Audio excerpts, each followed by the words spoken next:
I'm indifferent. I don't believe in God. To the existence of God. God is not judging them. I don't have proof. I don't know how to pray. They're judging themselves. Where is God in all of this? This is my home. God exists. What does it say about God that he created the orgasm? I don't pledge allegiance to anything. I don't pray. Only to God. If there was a God, And I thought, I just have this understanding that life is hard. he could never love me after this. God is still good. Hey there, Maybe God family. We are so glad that you're joining us today. If you haven't already, please make sure to subscribe wherever you're watching or listening today so that you can easily find all of our weekly content that's always aimed at helping hopeful skeptics and doubtful believers ask better questions about God.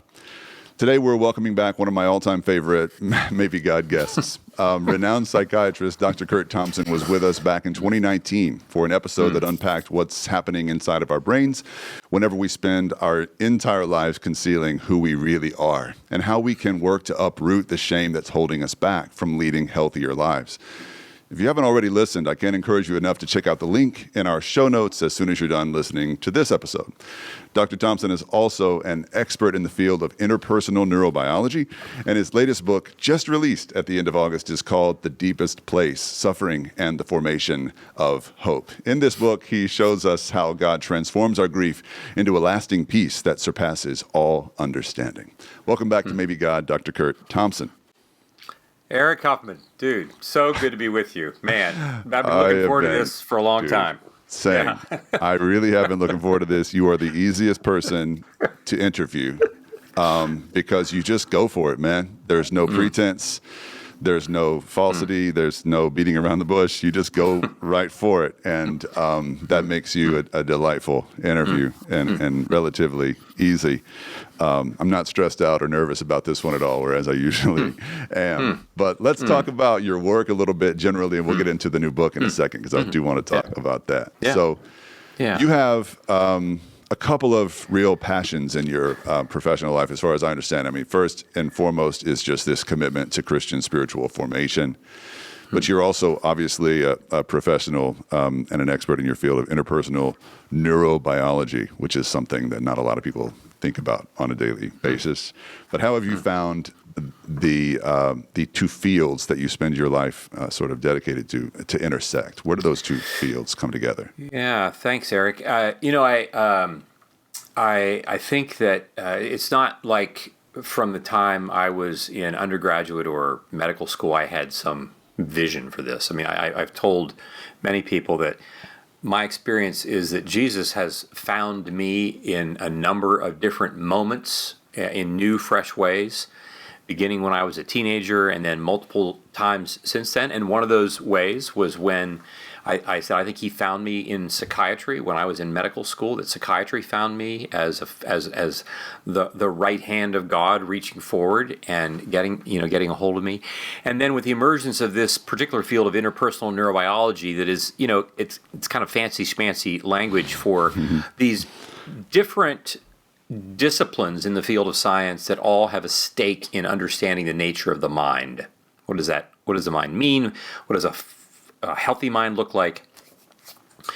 And you can't help but notice that when it comes to this question of the mind, and especially when we think about it as this emerging, embodied and relational system, right? It's not just my brain, it's not just my thinking, it's what I sense and image and feel, but it's also that which is being shaped by my relationships. Even like right now with you. Yeah, like the joy that I feel is not just in my brain. It's happening because I get to see my friend Eric Huffman on my screen. So something's happening with me, but it's really between us.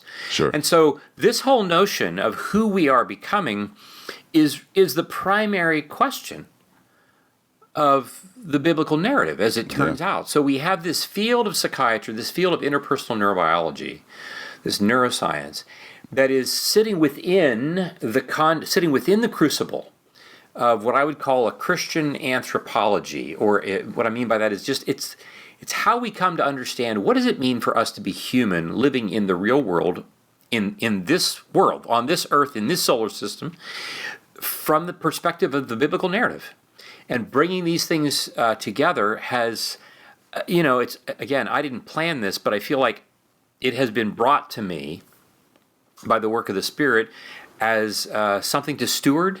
And I can't believe that that I'm able to earn a living doing this. Nothing gives me more joy. And so, and as part of that, like, I get to have a conversation with you. Hey. Right. I'm not even kidding. I mean, like, these kinds of conversations, like, I don't deserve my life. And this would be one more example of that. Wow. Thank you. And I feel a very similar way. I every time I talk to you and others on this podcast, I come away just with my cup filled in a way that nothing else can. Yeah. And so it's the interpersonal part of your expertise that I'm considerably drawn to. I'm wondering, as you talk about it, sort of chicken or the egg, which came first? Was it your fascination with your scientific pursuits, or was it your faith in the biblical God that led you to pursue that field? Well, I think, as is often the case, if you find yourself being run over by cyclists in the middle of the street, you say, well, who got there first? Well, we all kind of showed up at the same point at the same time, and then something happened. And I would say, I had this capacity, this curiosity from the time I was young, this curiosity about, like, I was intrigued by science and the way the world worked, just materially. But I was even more intrigued by this question of how do we operate as people? Like, why do we do what we do? And a lot of that is just like, why the heck do I do what I do? Mostly because what was going on in my head was driving me nuts, right? I mean, like, I got this kind of ruminative thread within me that would get my head wrapped around the axle about certain things that I would worry about, existential crisis one after another from the time I was young. And this whole notion of, again, like, moving through life, and there you end up. I begin my psychiatric rotation in medical school, and it's as if I walked through a door into a room in which I did not expect what I saw. It's kind of like walking into a house that, like, some master craftsman designer has designed, and all you know is that there's the house, and you open the door and you walk in, and you're like, you see the kitchen, and you can't even believe what you're seeing, what has been designed. Yeah. Or you see the family room, and you're like, how did they come up with it? I just happened to be here, and someone that says, here, this is for you to now steward. Yeah. And so it is this I would say, like, I have a hunger for understanding myself, because I want to know, what does it mean for me to follow Jesus? I want to be loved by him. I'm pretty aware that I don't let him do that. Yeah. Very easy. I'm not very good at that. And moreover, right, this intrigue of, like, seeing how the neuroscience that we read about, like, you take a step back and you're like, holy cow. Like our friends at the Bible podcast say, everything you need to know about human beings you can figure out by reading the first 6 pages of the Bible, right? The first 6 chapters. Everything you need to know. Everything you need to know is right there. And it's also quite striking how that maps onto the neuroscience about how the mind operates and so forth and so on. And you track that throughout the biblical narrative, and you discover, oh my goodness, the things that we read about in the text, and the way that we were called to read the text, and the way that we live in the body of Jesus is really expressed in the neuroscience that we read. And all these things come together in a beautiful matrix. And so it gives me a great deal of joy to be able to be part of that. Well, and it seems like that joy comes through in your work, and you seem to be knocking out one major theme of the human experience that's on the first 6 pages of the Bible, as you described, just one theme after another. And the first theme that I remember sort of finding you through was the theme of shame. That really, I know that wasn't your first work. You had been working for decades prior, but that's really where you sort of burst onto the scene as sort of I know you're going to hate this, an influencer, but and you just seem to have a motor that's a nonstop sort of engine for this, a hunger, as you would say, a hunger for more of this. I mean, that's a Hamilton shirt you're wearing, right? Is that Hamilton? It is. Yeah. So it reminded me Yeah. of the line that Eliza says, "Why do you write like you're running out of time?" 'Cause Dude. you've just Oh been my gosh. Yeah. you've just been crushing Yes. it, man. Just one thing after another. And most recently, you moved on from, well, not moved on from, but sort of built on that foundation of your work with shame to this new theme of suffering. And man, book writing is hard. Book selling is much harder. And book selling or selling a book about suffering has to be the hardest. You go to the Christian section of Barnes and Noble, and the books that are flying off the shelves are not, why does life suck? Like those, the books that are flying off the shelves are like, this is your best life now or whatever. And it's like, we don't want to read about suffering. Why did you write? Why did you choose or feel called to write about this topic of suffering? Yeah, Eric, I'll have to say, only this past weekend, we're recording this at the end of August, and this past weekend I had the privilege of being with a group called The Good Way, which is an in-house movement within Young Life to provide a spiritual formation cohort for members of Young Life, and I just love this community. And it came to me because we talked an awful lot about suffering this past weekend, and it came to me like out of the blue. I thought, like, oh my goodness, I think I wrote this to honor the suffering that we experience. My sense is, in the most recent book that I wrote, the Soul of Desire, in it at one point we explore these 4 questions that God or Jesus asks of the conversation partners he's trying to have a conversation with. And the 3rd question is Jesus asking James and John, can you drink the cup? And his implication is a reminder that he said the gate is narrow, the road is narrow. He did not say, come pick up your Tesla and drive with me.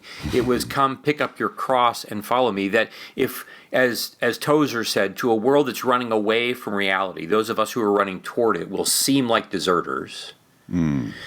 This withering experience of running into the light is necessarily going to require me to peel off my addictions, to resist my compulsions, to do the hard, disciplined work of being vigilant about the presence of evil in my own life. It's also going to require me, in addition, to take stock of the suffering that I have experienced because of things that have happened to me, the suffering I've experienced.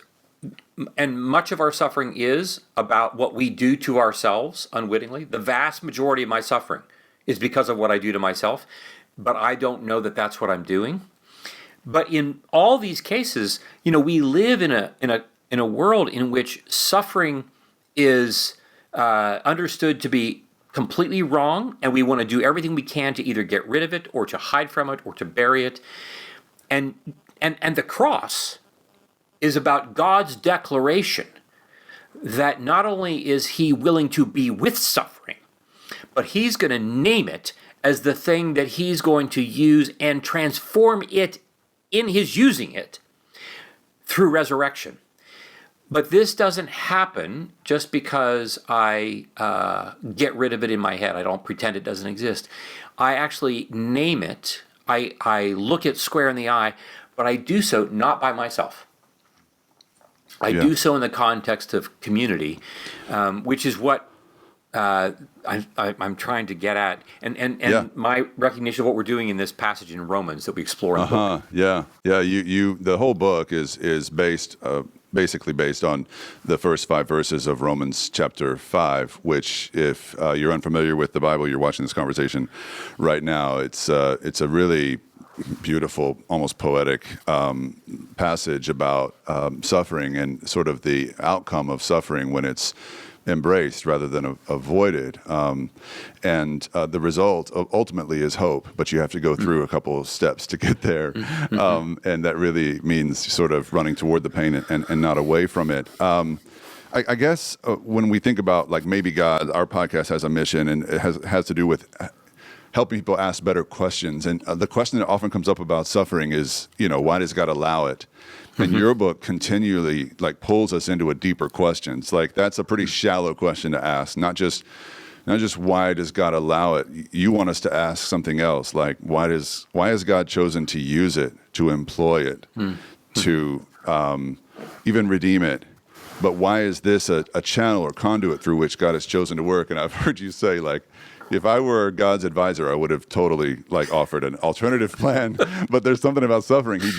It wasn't his original idea, but he's chosen to use it. Yeah. Well, I think, to ask why does God allow suffering, why does God allow evil, is commensurate to why does God allow gravity. Yeah. Right? I mean, gravity is the reason that when I trip, I fall and break my hip. That's why I fall and break my hip. If I fell on the moon, I don't break my hip because it's only got a sixth of a gravitational pull of the Earth. Right. But we don't ask the question, why did God allow gravity?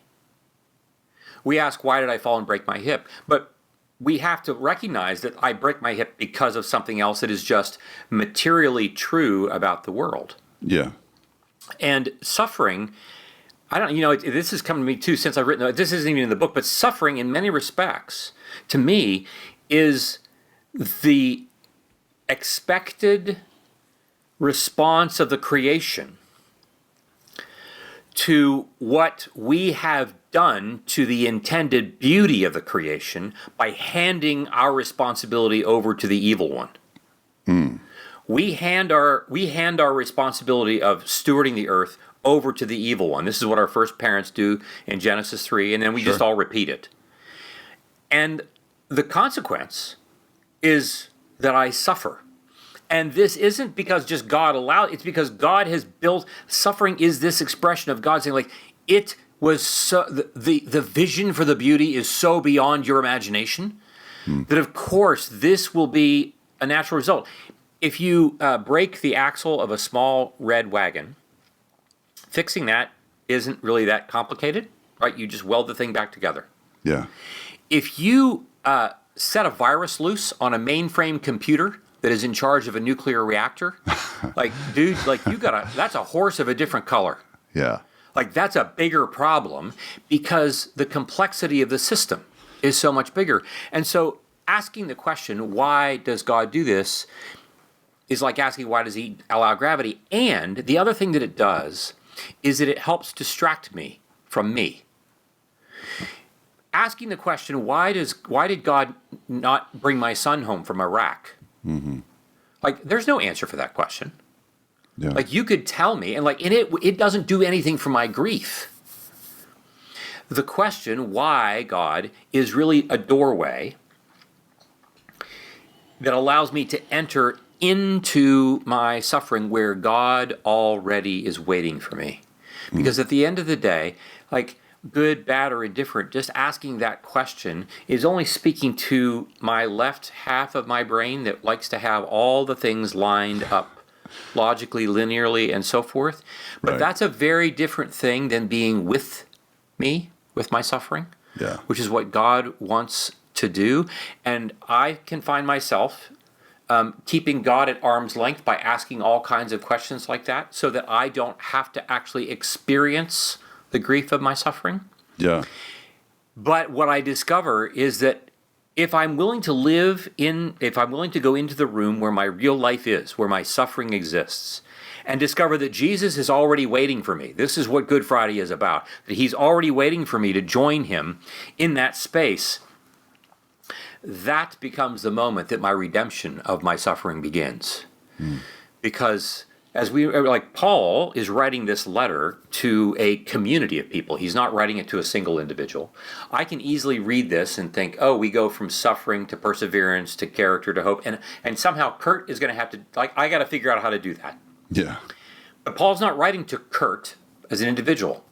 He's writing to Curt and Eric and Sarah and Phyllis and Andrew and Wendy and all of us, that we are going to be Jesus for each other, his voice, his sightline, his gaze, his embrace, his empathy, his tears, his encouragement, his conviction. We are going to be this in embodied ways such that in my suffering, I come to know I am not by myself. Yeah. And so much of my suffering, as we talk about in the book, is first and foremost primarily about us not paying attention to the very first not good statement in the Bible. On the second page, when God says it's not good for the man to be alone. Like, that's a bad, that is not enough of it is not complete. We are not okay with him being alone like this. Right. And my being alone is the source of, it is the primal source of all anxiety, that I'm going to be left alone. Sure. And it then becomes the isolation of my experience of my pain is the primary material feature of how pain gets turned into suffering in the first place. To me, that dynamic that you lift up is probably the strongest, for me personally, the strongest point in the whole book. It's a book full of strong points, but that was what really stood out to me the most and impacted me the most was the effect that isolation has on our pain and on our minds when it comes to dealing with our pain, in convincing us that, well, this pain will be forever. This pain will never relent. It will never subside. And in our loneliness or isolation, we can more easily become convinced that there is no hope for deliverance from this pain. And, that's precisely perhaps what the enemy wants. And it's the last thing that God wants for us, because that's why he said it's not good for us to be alone. And I just found that, how lonely pastors can secretly be sometimes, right? And I found that personally revealing and convicting in a very, very healthy, very healthy way. So thank you for that. I am thinking about this and thinking about the people I've known and walked with as they have chosen to walk away from faith and to walk away from the church. And, 8 or 9 times out of 10, it seems like someone who walks away for reasons related to pain and suffering. Sure. And I just wonder, given what the Bible says so clearly and how often the Bible speaks about pain as a reality for us, and that God has chosen nearly from the beginning to use our pain for our good. How did we get to a point where people who are Christians walk away because they experience God to be sort of unwilling to cooperate with what we think is right in terms of human suffering? Yeah, it's a good question. I think that, again, the insights that Tim Mackey provides at the Bible Project I've found to be really, really helpful. And he points out rightly that, once you get past the second page of the Bible, God doesn't really doesn't do anything missional apart from human beings. Human beings are involved in everything. Yeah. And so, which is crucially important, because it's easy for us to look then at the story of the scriptures, and we can look at all the things that the scriptures talk about, and it's easy for us to blame God, when really it's human beings who are doing things. And so when people walk away from the church, walk away from faith, the question that I would want to ask is, what happened to you? Not just what are you thinking about suffering? What are you thinking about this? I want to know what happened to you and who are the people? I want the names of the people who have wounded you. Yeah. We're not wounded by ideas. We're wounded by people. Now, people may convey ideas, but these ideas come and then we make up stories about things, and we make up and then we make up stories even about God, but we do so because we've had interactions with other human beings that have left us feeling wounded and for which there has not been repair. Right. And so God becomes an easy abstraction for us to kind of toss all of that onto. And we do the same thing with our suffering. We can blame God we can blame Christianity, we can blame Christians, we can blame the church, all these abstractions that we want to create, because it's far easier to do that than it is for us to have a real confrontational conversation with someone who has hurt us. Because the fear is that if I actually have that conversation with someone, it's only going to get worse, which is why I do everything I can to distract myself from my suffering in the first place.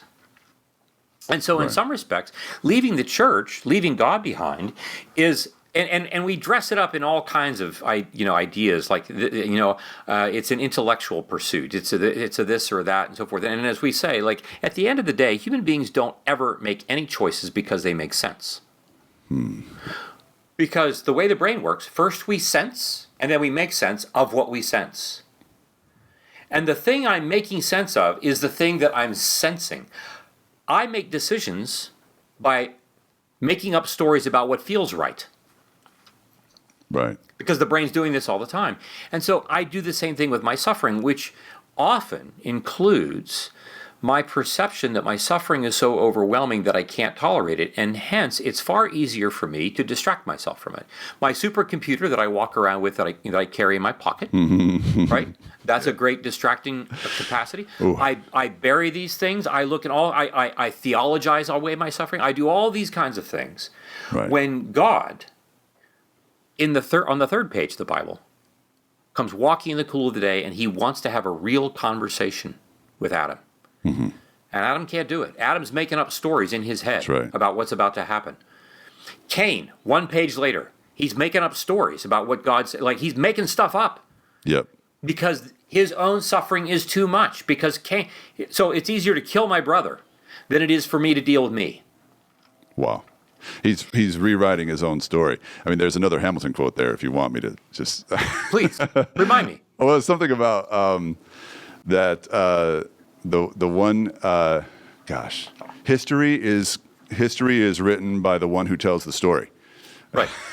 Yeah. And so whatever story you want to tell, you can write and rewrite your own history. And that's why telling the right story about yourself is so important. Or believing the right story about yourself. Exactly. And this whole notion that, we read in the first letter to Peter, when Peter talks about how Jesus preached to the dead. And you're like, okay, what do you? Come on, like it's need more information, Peter. It's 2023. Like, what do you like? That's some ancient mythical. Yeah. They don't know what they're talking about. And dude, I'm telling you, that tells us how far God is willing to go. God is going to the deadest places. Yeah. In our own lives. The problem for us is not that we don't know of a God who will go there. The problem is we're too afraid to go there. Yeah. It's like this is the woman in Mark 5 with a bleeding problem. Everybody's urgently rushing to Jairus' house. And she's got like a plan. She's like commando healing is on the brain, right? I'll get in, I'll get the job done, I'll get out. Nobody will see me. And then she touches the hem of his garment because this is her understanding of her problem. Her understanding of her problem is I have a bleeding problem. Right. It is the most visible, most present, most acutely available symptom of her life. She touches the hem of his garment and she feels like, okay, great. And then he stops the audience and all hell breaks loose, right? Because she's like, this is a problem. Yep. And he says, who touched me? And the text reads, she doesn't say, oh, it's me. She's not like blind Bartimaeus on the side of the road. Right. Dude, hey. I'm over here. Right.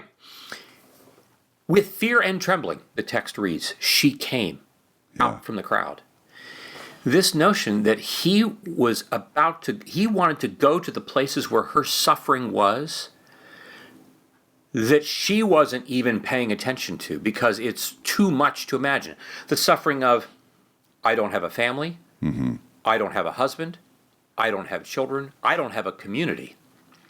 I'm invisible. Heck, even the doctors that are trying to help me ostensibly are just are problematic. And Jesus' relentless pursuit of the parts of us that are so ancient that we don't even remember them, but that we are still burning energy having to manage. And he is, it's not those who are well who need the doctor. It's not the parts of me that function perfectly normally. It's the parts of me that I have worked really hard to pretend don't exist. Mm-hmm. And, the Psalms are replete with, lament. And you figure, like, why do they need so many Psalms of lament? Like, why can't just one do the trick? And you think, like, because God knows, like, we carry oceans of grief. And if you don't think you do, then say, well, how is it that Russia is invading Ukraine? Like, how is it that blacks and whites are at war with each other on the streets of our country? Like, it's everywhere. Yeah. And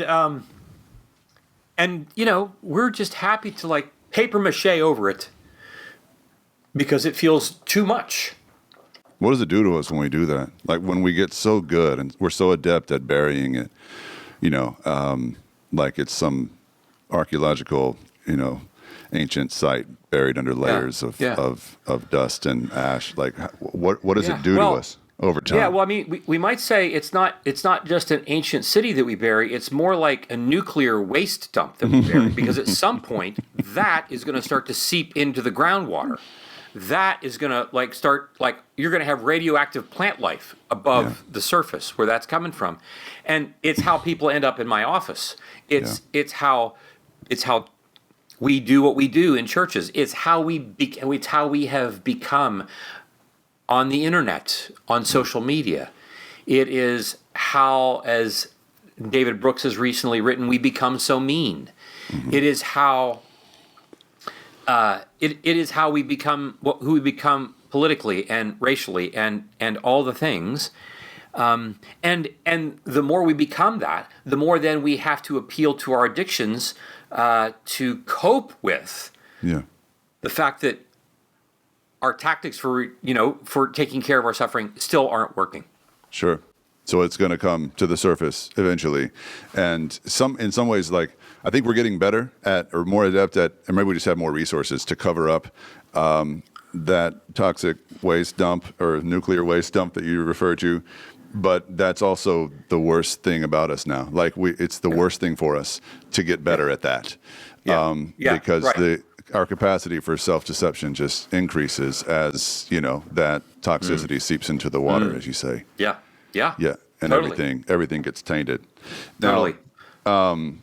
Gosh, there's a couple of things I want to talk about here. First, let's just sort of talk about the different kinds of suffering that people endure. You mentioned two of them earlier. You didn't get to the third one, and we didn't really dig deep. What I'd like to do as we go through each of these is just sort of pause and give examples of what each one looks like in real life, maybe what you've seen in your practice, and I can chime in too. But the first kind of suffering that you describe, or the first category, has to do with the stuff that happens to us that ought not to have happened to us, or the things that didn't happen that should have happened to us.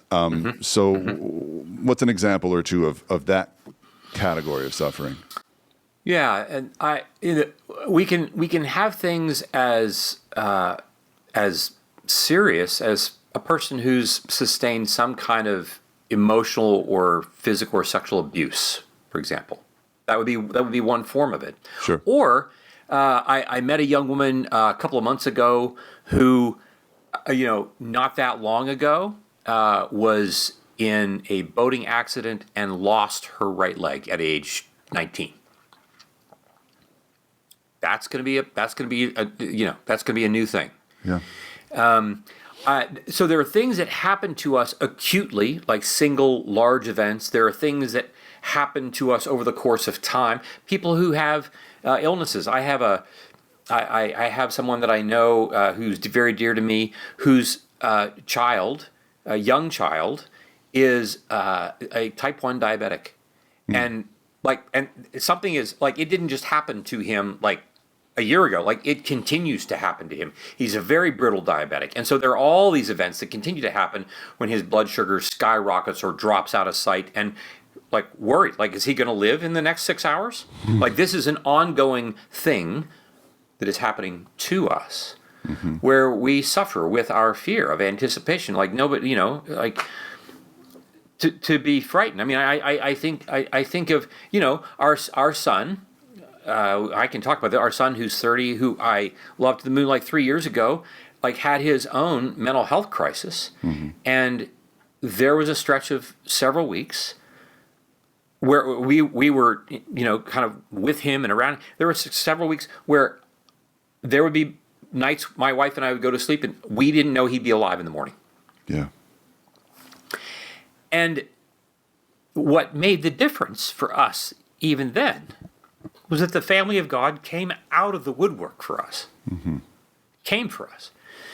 And so this is the first major category. And what's significant about this, Eric, either the things that either happened to us that shouldn't have or didn't happen to us that should have, my friend's son, like, should have had, a pancreas that works normally. And he doesn't.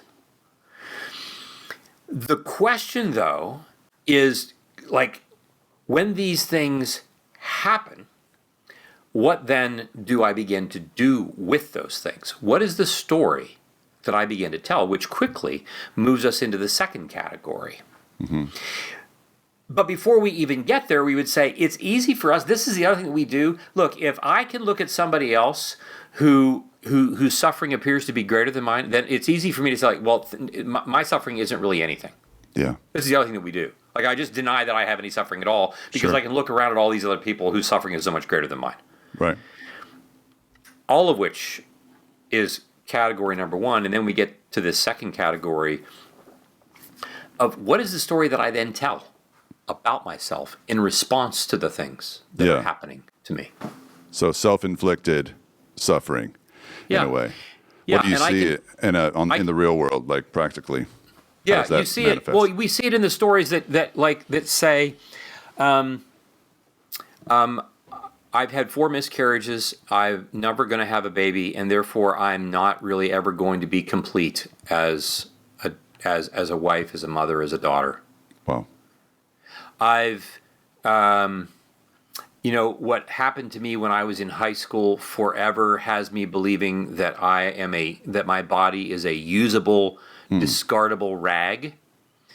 And so having a body is really just tantamount to always carrying cancer around with you, despite the fact you don't have it. Jeez. But this is the story that people will tell. Sure. And like, if that's the story, imagine if you were hearing that story from somebody outside of you who was telling this to you all day, every day, imagine what that would be like. Yep. I have an injury and I have low back pain, and that low back pain, my doctors tell me, will probably be with me indefinitely. Or I have rheumatoid arthritis and the condition is only going to get worse. Or I have ALS, or my father has ALS and I don't know how long it's going to last. There's a story that I'm going to tell about myself that says I am not okay in the middle of this thing. And if I am left alone to the privacy of my own mind, where shame can have its way, where evil will wield that, I then compound my suffering by telling myself a particular story about my life experience, and the voice of Jesus is completely outside the room. Yep. It is when we allow others to come into the room, Jesus himself and those who are part of his body, to both, first of all, be empathic with me about the pain that I carry. We talk about suffering being my response to pain over time. That's what my response to pain over time. Yeah. And if my response includes you being in the room with me, where you say, tell me where it hurts. Where you say, like, gosh, this cannot be easy. And my first temptation will be to say, well, Eric, look, it's not that bad, because, like, look, my friend Joe down the street, he's got so much, it's so much more difficult, for him. At which point you'll say, Curt, thank you, but, like, Joe's not in the room. I'm not talking to Joe right now. I'm talking to you. Yeah. And of course, there is the shame that accompanies my story of, like, that somehow, I'm even talking about this, that somehow this shouldn't bother me. Yeah. But it does. Sure. But if you are in the room, then you're going to invite me to turn my vision to you and to Jesus and to resist telling the story. And so that begins this third way in which we suffer, which is the process of running to the light. Yeah. So I think one of the reasons people leave the faith after sort of being all in, one of the reasons is because we don't process or think about this third form of pain. We think Jesus should end our pain in this life and should end our suffering and deliver us from it. But you suggest in the book that there is this third category of pain, which is the suffering that we endure as we run toward the light of Christ. Whether that, I think the first place your mind goes is persecution, but it's not just about persecution from the world. It's more than that, isn't it? It is. And this is where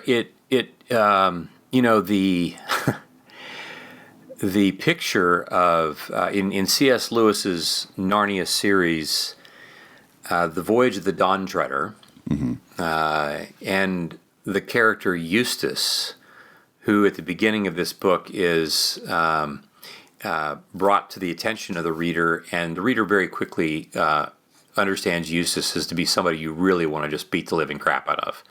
Like, he's the guy that you love to hate. Right. He's like the personification of every relationship in your life that just drives you nuts. Right. And Eustace has this encounter. He becomes like a dragon and is suffering because of this. And he meets the lion at this pool, and the lion asks him if he may undress him.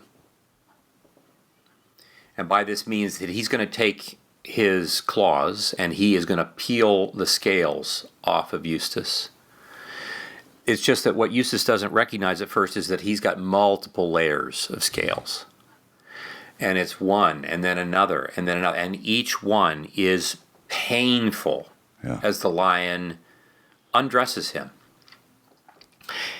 And anybody here who's on our listening audience who has ever decided, heck, if you decided I'm going to try fasting, it's painful to give up the Oreo cookies.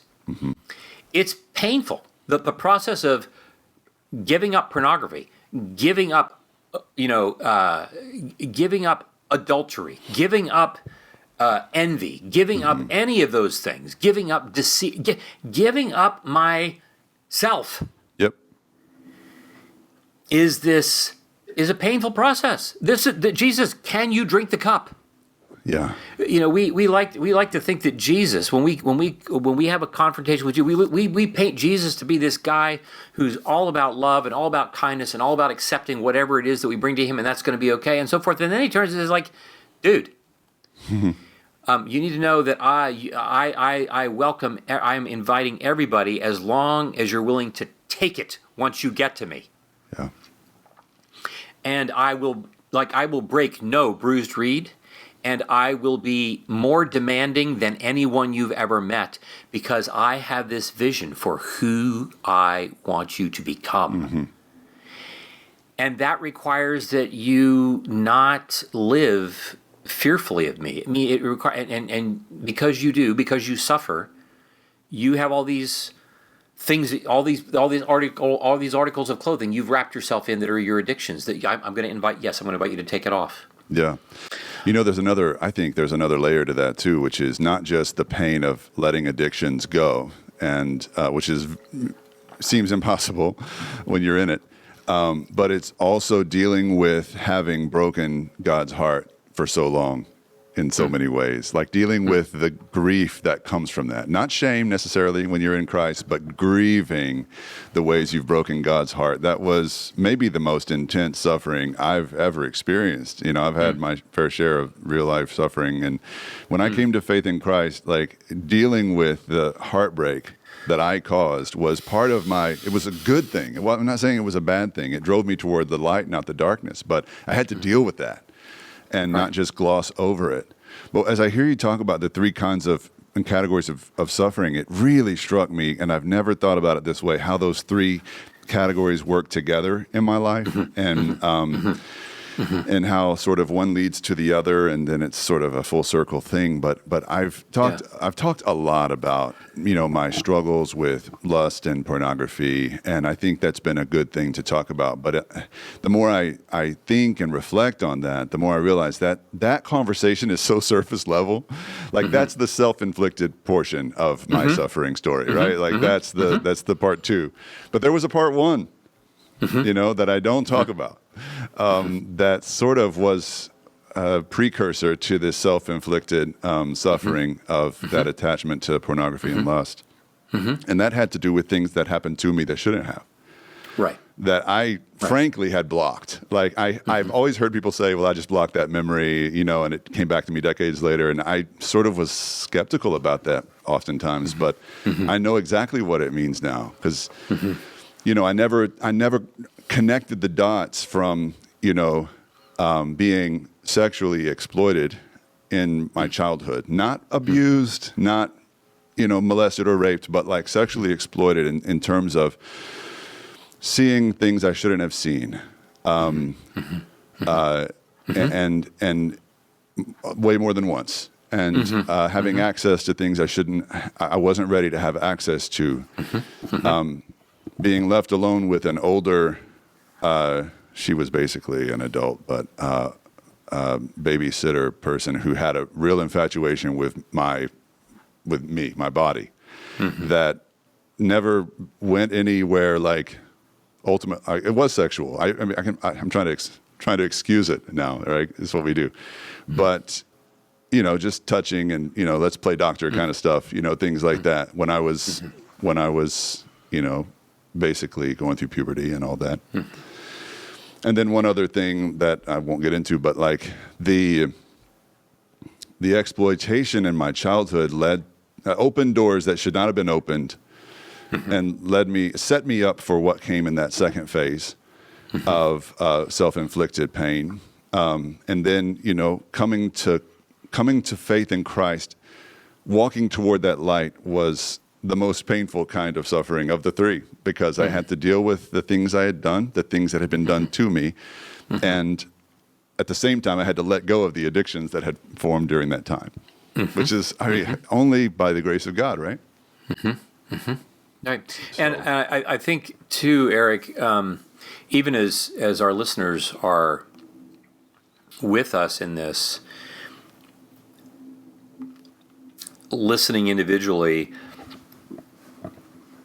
it would be tempting to imagine that in the same way that it's tempting for me to imagine that when I read Romans 5:1-5, that I'm just reading it by myself, and so therefore I somehow, on my own, have to appropriate this.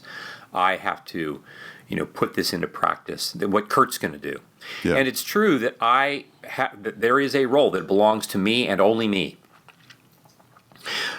But I would want our listeners to know that this process that you and I, Eric, are talking about, this process of honoring our suffering on the way to forming hope. I mean, there is that is actually the good news of this book. The good news that the book is not just about suffering. It is about how suffering becomes the hard deck, the context in which hope that is durable is formed. But I don't ever do that on my own. The brain is not capable of forming hope by itself. It forms hope because of how we are aware of our being with others and others being with us in the middle of those hardest places. And so for that reason, I'm really longing for our listeners to be curious about who are the people, the 1, the 2, the 3 people with whom you will share your suffering in order for hope to be durably formed. I love the image of durable hope. Because it's obviously, it flies in the face of the fleeting hope that we try to cling to, the momentary hope of something like pornography or alcohol or whatever other escape we might pursue. Yeah. Yeah, well, what's so striking to me, and this is when in the beginning of our conversation you were asking about the work I do and the combination of science and faith and so forth. Like this would be an example of how the way neuroscience teaches us about the mechanics of the mind is really useful when it comes to paying attention to what we're doing here in forming hope. This notion that hope is not a thing that falls into our laps.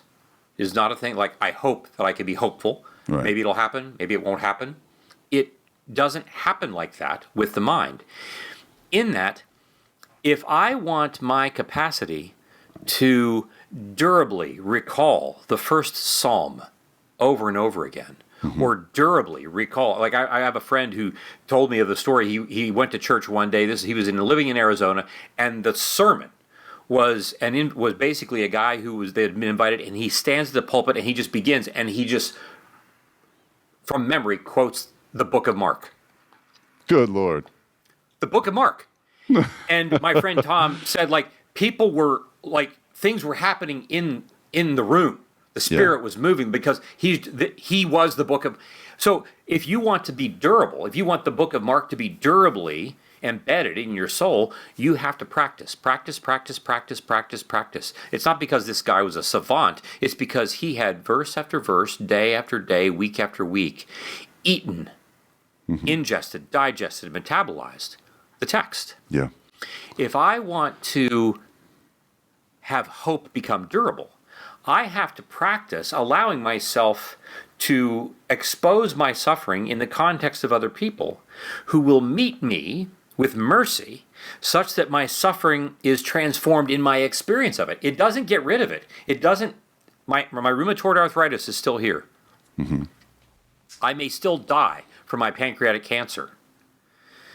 These things, my son is not any closer to being back from Iraq, who was killed many years ago. Yeah. But the story that I am telling about my pain that I am responding to over time is going to be categorically transformed. I'm not rid of it, but it is transformed because I am being loved in that context in a way that requires practice for me. Yeah. I have to practice allowing myself to be loved. We may or may not have said this. We're not very good at loving one another. We look around. That's obvious. Sure. I'm even less good at allowing myself to be loved. Oh, yeah. Because I'm well aware that the reality of being loved at the end of the day is the most terrifying thing I can encounter. Yeah. And if I'm going to practice allowing that to happen in the very room where my suffering lives, over time, I begin to hope in the experience that I'm having right here and now, when I'm being seen and soothed, made to be safe and secure by Eric, my friend, in this moment of suffering. And if I come back tomorrow or the next week and we're going to do this again and again and again, I begin to experience an awareness of what I can anticipate. And hope is that. It is my mind's future state. Hope is a word that speaks to the future, whether it's 5 minutes from now or 5 years from now. I'm anticipating, I'm constructing the future based on my memory of the present moment's experience. Yeah.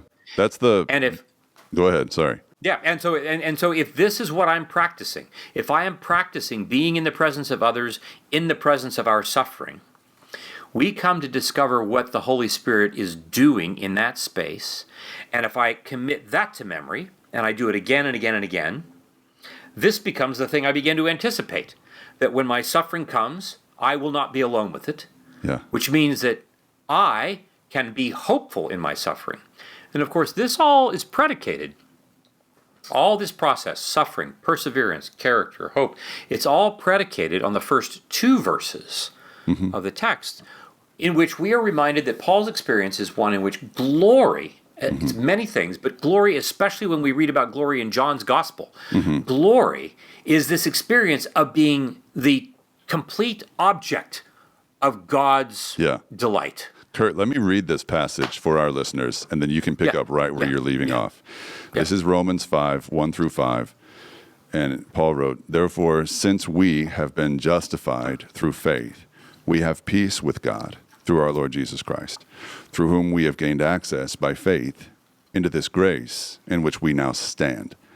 And we boast in the hope of the glory of God. Not only so, but we also glory in our sufferings, because we know that suffering produces perseverance, perseverance, character, and character, hope. And hope does not put us to shame, because God's love has been poured out into our hearts through the Holy Spirit, who has been given to us. There's so much about this passage that I love as I hear you talk. It's like the plural, it's like not me, not you individually, us, as a community. And then obviously these big words, suffering, perseverance, character, and hope, culminating in hope as our, future destination. I'm sorry to interrupt you with that. I just wanted to make sure our listeners knew exactly what we were referring to. Yeah, no, that's beautiful. And this notion that, it all begins, therefore, since we've been justified by faith really pointing to this question of secure attachment. Faith is about trust. I trust you. Mm-hmm. And to trust is about attachment. Trust is about it's not just this abstract thing that we call trust or faith. It's not just about theology. It is a thing that I actually have to do in an embodied fashion. If I trust that my computer is going to stay upright on this desk, it's trust in the material world and the people who have built it. Sure. Ultimately, trust rests in, am I able to have connection with other humans? What's my attachment like with God? Mm-hmm. That's the question. Paul is saying, because of Jesus, our attachment to God can be secure. Mm-hmm. And this ultimately means that we're not just at war with God anymore, despite the fact that lots of us have parts of us that believe that we still are. If we take this process seriously, we discover that, therefore, we are hoping to share in the glory of God. This notion, not just that we will be bright and wondrous and powerful, those are elements of God's glory, but we're really talking about, again, this glory that Lewis writes about, that an animal, a creature's greatest glory, a dog's greatest glory, I don't know about cats. That's a dog's greatest pleasure is being aware that he is the object of his master's pleasure. Sure. That's a dog's greatest pleasure. Our awareness, our becoming aware that we are the object of God's pleasure. Mm-hmm. If that is what I am soaking in, the pleasure of a God who also places great demands on me.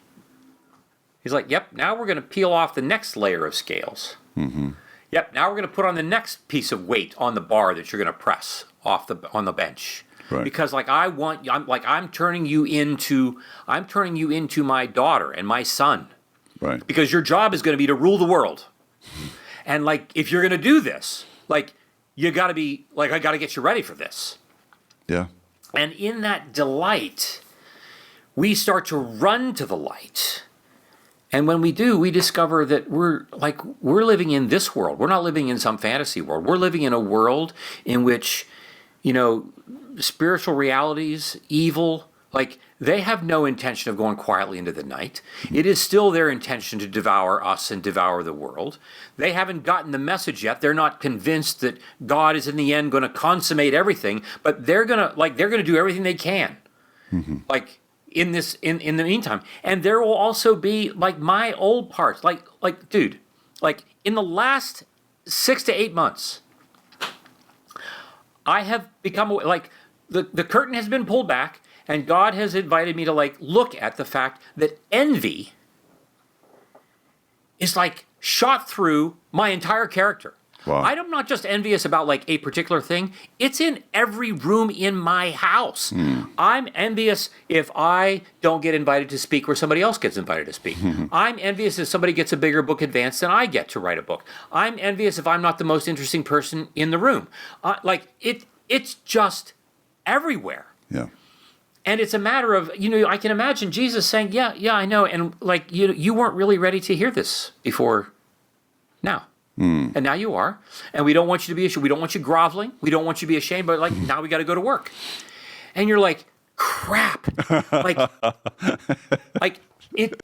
I going to, okay. So it's clear. The one thing is true, it's the work feels overwhelming, but the work is not confusing. It's clear where it is. And so this becomes, this is the next piece of, there's a certain suffering that takes place. But that suffering in the context of community where we're all going to say, yeah, we're all going after envy. We're all going to go get it. Yeah. Say, okay, the brain can do a lot of hard things for a really long period of time as long as it doesn't have to do it by itself. And God knows this on the second page of the Bible. And he knows that even when you get to the third page of the Bible and all the wheels are starting to come off, that his continuing to come for us, even in our suffering, is going to be like his withness is the antidote for all of it. And then he sends his Spirit at Pentecost in Acts chapter 2, and he says, now y'all do for the world what I did for you with Jesus. And we're going to do this together, and we're going to do this until it's done. And you don't have to worry about how long it's going to take. You just keep doing it until because I'm really serious about being thorough about this. And so it's not just thorough like preaching throughout the world or each person hearing. That's part of it, but it is also the whole thing about being thorough about each of us as individuals. Like the whole notion. If you'd said to me a year ago, Curt, I think in about 6 months, you're going to discover that envy is going to be the work you're going to have to do like for about the next 5 years. Right. I'm like, what are you talking about? And there you have it. Yeah. Well, it's hard for me to describe what the conflict I'm sensing as I hear you, because on the one hand, it's like you're describing the bar Jesus sets as impossibly high, the demands he sort of imposes on the lives of his disciples as just overwhelming.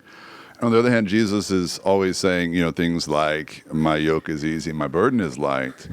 And is the explanation for those seemingly contradictory ideas, is the explanation that, hey, yes, it's hard to fight the good fight with Christ and behind Christ, beside Christ, but that is ultimately infinitely better and easier than trying to do the opposite, which is, slowly die forever. Right. Well, I think what I would say, Eric, is that we have an entire human history's worth of practicing what was initiated in the Garden of Eden. Yeah. And that is the snake's his tactic was he didn't come to the woman and say, hey, I have a conversation I'd like to have, and when God comes around this afternoon, let's the four of us have that conversation. Mm-hmm. He isolates her. And he says it in such a way that he's making sure he's not including the man in the conversation. Right. Adam could have done something, but something happened in that interaction where Adam himself was getting whatever, right? Sure. But the point being that isolation, it's not good for the man to be alone. Again, we cannot overestimate how big a deal this comment is. I am so practiced at assuming that I am living in the world on my own that the moment I even hear, the moment one of our listeners hears you and me talking about Jesus' demands, we assume that he's demanding it of me, and it is me by myself in the world having to respond to this. Like, yes, he is demanding it of me. And he's demanding it of my friend Jerry and John and Lonnie, that the four of us meet together on Tuesday mornings for prayer and confession, and my friend Byron, who used to be part of that. And Jesus is placing demands on me as an individual in the context of placing that same demand on all of my friends. And he's saying, this is who he was. He didn't speak abstractly to the world. He was speaking to a world of disciples, this intimate group of people saying, this is what I want you collect. The world will know that you are my disciples by the way you love one another. We're going to do this together. And 500 years of modernist, modernist, way of thinking about the world, are becoming atomized, has transformed us into a group of people like, even when I read this, when I hear demand, I feel my isolation coming forward. And we're saying that actually, no, Paul, again, remember, Paul's writing to a group of people. And this takes practice for us to live out what the gospel wants us to live out. And because we don't have much practice, it becomes frightening for us to imagine these kinds of demands until we begin. And this is what happens in these confessional communities that have gotten established and are. We come to discover that, oh my goodness, when I am continually practicing this in the context of a community that continues in which nobody's leaving the room, no matter how tough the suffering gets, we come to understand. We come to expect the demand. Yeah. But we know, now we have the practice, now we have the experience of knowing that when the demand comes, when the ask comes for me to put more weight on the bar, for me to peel off one more layer of scale, I'm not going to do this by myself. So I'm willing to take the risk to do this. And in that practice, what's also interesting, I think, that when it gets to the piece about character as well, character is this durable sense of who I happen to be in the world. And, it's like if you were to decide, gosh, I really want to work on my envy. When I want to work on it, the envy is just everywhere, and I just sense that that's who I am. This part of me that is envious, and so I'm working on this and working on this and working on this, and over the course of time, I'm super familiar with how much envy is within me, and because of that, I'm working in the context of this community, and you find then that people will start to say things like, "Gosh, I see you as just the opposite." You start to work on patience, you start to work on kindness or on goodness, and suddenly you discover, I am not a kind person. I have all these places where I'm not very kind. And so you get in the weight room and you start to work on it. The more you work on it, the more you discover how not kind you are. And and this is you, this is the spirit. You know how this works. Right. And as this happens, you are super aware of how unkind you can be. And all around you, people are going to start to see, like, gosh, have you met Eric Huffman? Oh my gosh, what a kind dude. Yeah. And they're going to say this to you. They're going to say this to you, and you're going to be like, thank you. Let me correct your understanding of who I am. Right? And so character becomes something not so much that I'm trying to become or that I know that I can become. Character becomes the thing that I become, but that is shown to other people who then have to speak back to me about what they see and about what's impacting them. Yeah, so character is sort of the durable foundation out of which hope grows. And I sort of want to back up too and talk about that. Suffering produces perseverance. And perseverance, that phase of it, I guess, is what you're referring to as practice. I think about the guy memorizing Mark, the Gospel of Mark, painstakingly reading Mark and memorizing it instead of watching Game of Thrones or the news or sports or whatever. He had to say no to a million things to say yes to Mark.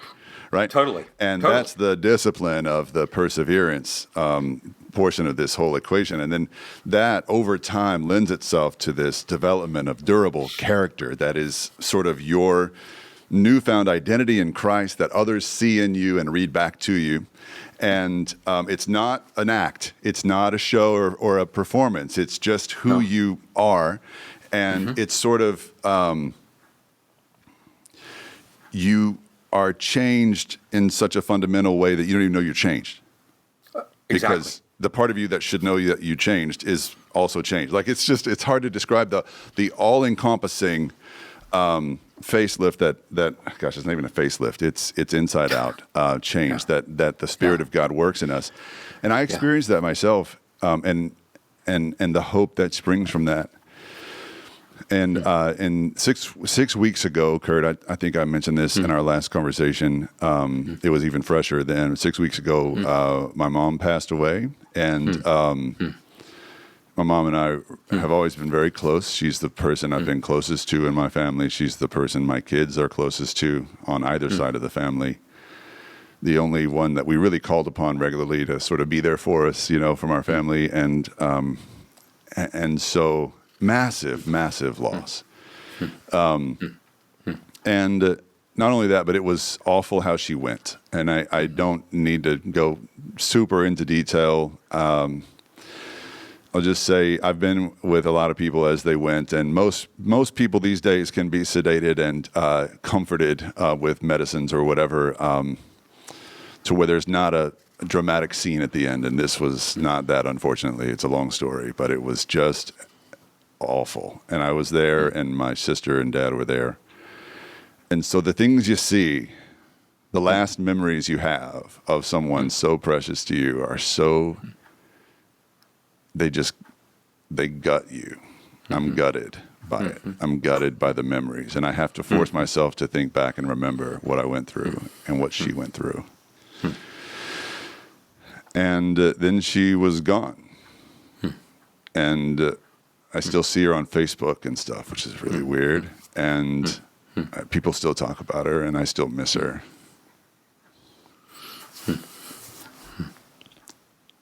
And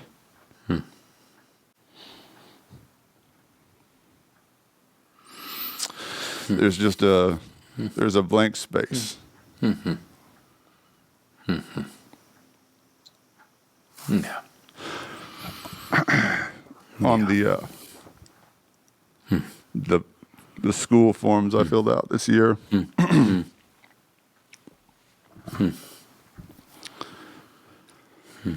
Who do you authorize to pick up your children? No. The first name I would have written, it's hers. So, and yet, I had this sense all summer, even through it all, of a sort of imperishable hope. For the first time in my life, I think I really understood what Paul was trying to help Christians understand when he said, we are pressed but not crushed. Because I felt the pain every bit as much as I ever would have in my life before Christ or after. But I wasn't destroyed by it. And I think a lot of us are destroyed by pain. Even Christians can be destroyed by suffering because we haven't integrated Christ and our faith into the deepest place. We're disintegrated, and we're disintegrating because of it. Yeah. We compartmentalize ourselves to death so that we keep Christ on the surface of our lives in one little room, and we don't let him into the dark room where the suffering lives. But thank God I had, by his grace, let him into that room already. So he was well familiar with, he knew where to find it, and I knew to leave the door open. And this summer, it's just like, even at the funeral and everything, I was so filled with hope in spite of and during the deepest suffering of it all. And I have no explanation for it other than what Christ has done in me and the community Christ has brought around me that just went out of its way to make sure I and my family knew we were not alone in that dark place. Made all the difference, continues to make all the difference in the world. Yeah.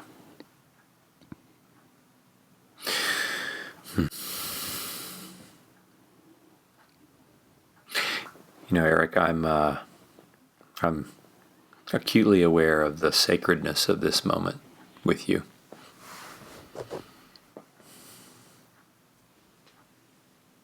And I want to say to you what was said to me by a good friend now 20 years ago when my own mother passed at 86. When he said that even when people die aged, it's not the way it's supposed to be. Let alone when they die in a way that creates so much suffering in those who witness it. And I want to say to you first that I'm just really sorry. And I want to say it's not the way it's supposed to be.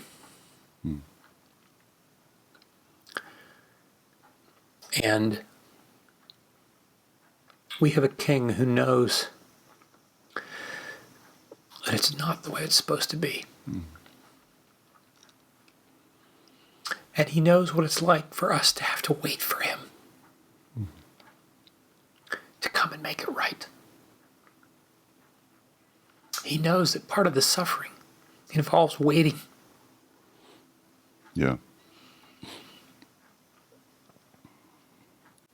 He knows this is hard. It was hard for him. Right. It's been hard for him. From the 3rd chapter of Genesis forward. I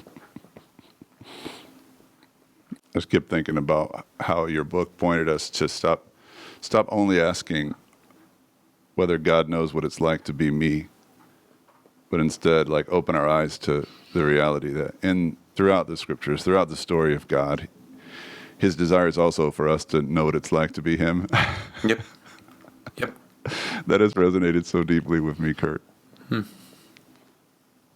So I thank you for that and for the book and what it's spoken to me and in particular during this season of life. You offered this quote in the book which, by the way, according to Amazon, is the #1 best-selling book. Wait, that's not right. Yep. No. That can't be true. #1. Yeah, it is. #1 best-selling book in medical neuropsychology. So I don't know how many books are being written on medical neuropsychology, but congratulations on that. And I pray for continued success. But in the book, you offer this beautiful, powerful quote. You wrote, "I make no promise that we will suffer less, but I am confident that we will suffer differently and will become even more durably hopeful as a result. Primarily, I expect us to come to see that hope is actually a word that, in the world of interpersonal neurobiology, serves as a proxy for an ever-deepening attachment love with Jesus and the commensurate awareness of God's relational presence of loving kindness." Bro, that's anointed. Scientists shouldn't write like that, man. Where does that come from? Praise God for that. Yeah. It's so Thanks good. be God for the Spirit. Thank you. Thank you, Curt. You're So let's welcome. talk, before we wrap, I know we're almost out of time. I want to talk about the proper Christian response to suffering because we have a problem in our culture. Thank God we have a church here that is gritty and willing to get its hands dirty, but I know maybe most, I don't want to be too critical, but like maybe most churches are superficially pleasant places to be, such that people who aren't feeling pleasant don't feel comfortable being unpleasant and, muddying the waters, let's say. So what do Christians and churches need to hear relative to this conversation about suffering? Well, Eric, I would say this is an observation that I make, and that is a reflection of what a comment that just tagged me in Leslie Newbegin's commentary on the Gospel of John, when at the end of chapter 10, Newbegin writes, "And so we see," because Jesus starts in chapter 6 with the feeding of the 5,000, and then and just this sifting, more and more and more and more people leave. Right. And it culminates with Jesus asking the disciples, "Do you also want to leave me?" Yeah. And Peter says, "Where else would we go? You have the words of life." And Newbegin says, "And so therefore we see that the preaching of the gospel leads not to church growth, but to its opposite." Oof. And I remember reading that for the first time many, many years ago. And it just hit me that the first thing I would want us to hear is that Jesus is acknowledging that following him, there's a reason why it's not it's not like the Caesars. It's a reason why crucifixion is at the center, why we say that the cross is at the center of following Jesus. That this is hard to do. I want to acknowledge this. I also want to acknowledge, and I can't, I could say that like 100 different ways because I want to lead with that. Yeah. I also want to say this is the most beautiful work that we will ever do in our lives. It's the most beautiful work that we will ever do. And it's equally true that we live in a world, the flesh, and the devil, that are committed to training us to believe that life should not be this difficult. Yeah. And so it's important to recognize that we are either going to be formed by Jesus or something else. It's not if I'm being formed, it's who's forming me. And it's not a what, because even if I talk about what being Amazon or Google or what or the Oreo cookies, Nabisco, whatever it is, like there are people behind this. There are spiritual entities behind this. There are living, breathing, intentional, beings that are behind this. Yeah. That are pushing against this. And so this is challenging. This will be beautiful. And so I would then say that what is going to be hopeful is going to also, don't be surprised that it feels like it is the hardest thing that you will do, the most frightening thing that you will do, more so than bungee jumping. I can guarantee you. Mm-hmm. And what I want to invite us to consider is that we don't have to start down this road in one fell swoop. We don't have to take this meal of suffering and eat the whole meal in one bite. We can just take one bite of green beans. We can start with that. We can start with one friend. We can start with one person, and we can say, would you be willing to listen? Would we be willing to partner and talk to each other about our stories for real? Yeah. In pulpits, I would invite pastors to consider doing what you do, which is approaching the public work of preaching the gospel as one of wise and discerning and appropriate self-disclosure. Right? It is, as we like to say, at the end of the day, if it is true that I am like Christians, right? Christianos, right? Right. We are little anointed ones. Right? That's what the word Christ means, anointed one. Sure. We're anointed, which means that if the Spirit of God is indwelling when I speak, it is the gospel. We are the gospel. Right. But the gospel means I am telling the truth about my experience. And my experience is first that I have an entire house full of envy. I have an entire house full of suffering. Yeah. I have rooms of suffering that are dedicated to that. And when I start to talk about Jesus, I don't lead with, we're all sinners. I lead with, I'm afraid, and Jesus met me, and in his meeting me, I discovered my sin. Of course. Right. But I discover that he's coming for the parts of me that nobody else comes for. Mm-hmm. And then he starts to place demands on me. Demands like, I want you to be kind. I want you to be loving. I want you to be good. I want you to be patient. These kinds of demands, Sure. which of course, when the demand comes, I discover I'm not very patient. I'm a man of envy. And so for our church, I would want pastors to be, as you said, I would want Christian education primarily to be about the question of how, not what are we getting done, but who are we becoming? Mm-hmm. And I am only able to become that to whatever it is that I want to become, to the degree that I have addressed my suffering. Sure. Because if I'm not, I'm going to be burning a ton of energy containing, packaging, keeping it in the basement, and that will be energy that will not be available to me when I want to be patient. Mm-hmm. When I want to be kind.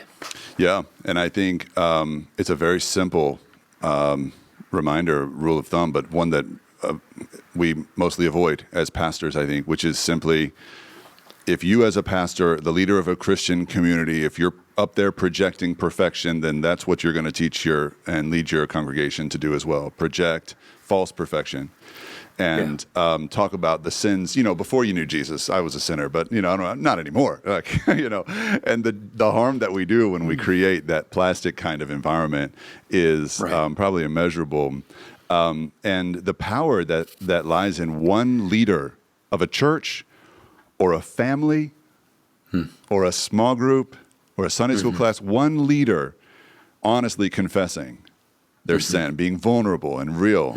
It just opens the door for everyone else to do the same. And so I think that's where sort of servant leadership begins, is that, as you said, appropriate, self-revelation or self-disclosure. Right.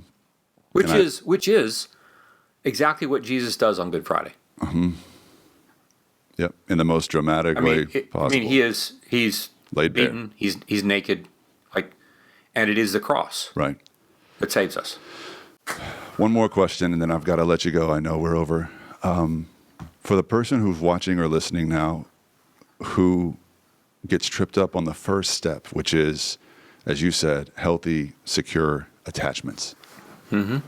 because they never knew it in their early lives, let's say. They never knew that. They never knew what that looked like. They never trusted anyone. Yeah. And they still don't. But they're intrigued. So that's why they're listening to this Christian podcast. But they're still wondering whether any person can be trusted to that extent. What do you say to them if they're feeling a little left out or left behind? As we talk about secure attachment being the beginning of durable hope. Well, I would say that if someone is listening to us, like they started to listen to us and they're still listening to us, it's because there is some part of them that does trust. Right. If there's no part of them that trusts, they stopped listening or they've not signed on to the podcast. So there's some part of them that is trusting, some part. This is the Father in Mark 9, I believe, with 5%. Help thou my unbelief, the 95% that is too afraid yet. And so I would say, okay, they're attached enough to listen. And then I would invite them to be curious without condemnation. I want them to be curious. What would it be like for you to get a journal out and write down the parts of you to whom something has happened that has caused those parts of you, your 10-year-old self, your 15-year-old self, your 25-year-old self, your 40-year-old self, that caused those parts to be afraid to trust, to be afraid. Yeah. And what, if you were to have a conversation with that 15-year-old self part of you, what would you want to tell that 15-year-old self? Would you want to tell them, yeah, you can't trust the church? Is that what you would want them to hear? Or would you want them to hear that you're going to be kind to them? And then, imagine this. You read the chapter of Mark 5, where you read Matthew's words where Jesus says, all of you who labor are heavy laden, come to me. Come to me. Imagine that Jesus having a conversation with your 15-year-old self. What do you begin to notice in that conversation? And when you notice the conversation, what do you then begin to notice in yourself that you're feeling as you watch Jesus have a conversation with a part of you that is afraid? And then I would say, what would it be like for that person to imagine having a conversation with Eric Huffman? Seriously. Like this guy who's he's working to get after it and who knows that he's imperfect, and his being imperfect does not keep him from getting after it. Like, what would it be like to imagine having a conversation with Eric? And we'll come up with all kinds of excuses. Yeah, but Eric doesn't live in my town, or I'm like, okay, I know. We can have all kinds of reasons that will come into our mind that we will use as ways to protect us from being vulnerable. Right. And then the last thing I would say is this. If taking any or all of these steps lead to more trouble, or if you're too afraid to do it, then I would say, okay, I wouldn't long for this for you, but like, it's okay for you to remain in your frightened life. That's your choice. I don't want that for you. I want you to learn to become comfortable and confident. I want you to learn to become a professional human being. I want you to learn and to awaken to the reality that you are called to be a daughter and son of God, that you are a younger sister and brother to the High King, and that when heaven gets here, you're going to have work to do to rule and have dominion over a particular domain of the new creation that is coming. And the question is, when it gets here, will we be able to take it in order to step into the roles that God imagines for us to have, that He has been imagining from beginning? Wow. Amen. It's almost like, Curt, it's almost like you do this for a living, bro. That is a powerful word, and it's a good place to end this conversation today. I can't thank you enough for being with me, for being with us. It always feels like a one-on-one, not just a broadcast interview kind of thing when I'm talking to you. And, I don't have a therapist at the moment, but anytime we talk, I feel like I do. So I'm grateful for you, brother. Your fellowship Right back in the at you, man. gospel and your friendship, it means the world to us. So thank you for being with us on Maybe God today. My pleasure. Best of luck with the book, The Deepest Place. Thank you. Y'all go pick it up Yeah. wherever books are Thank sold, you. and you'll be blessed. So thank you, brother. It's great to be with you. Thanks so much, Eric. Bye-bye.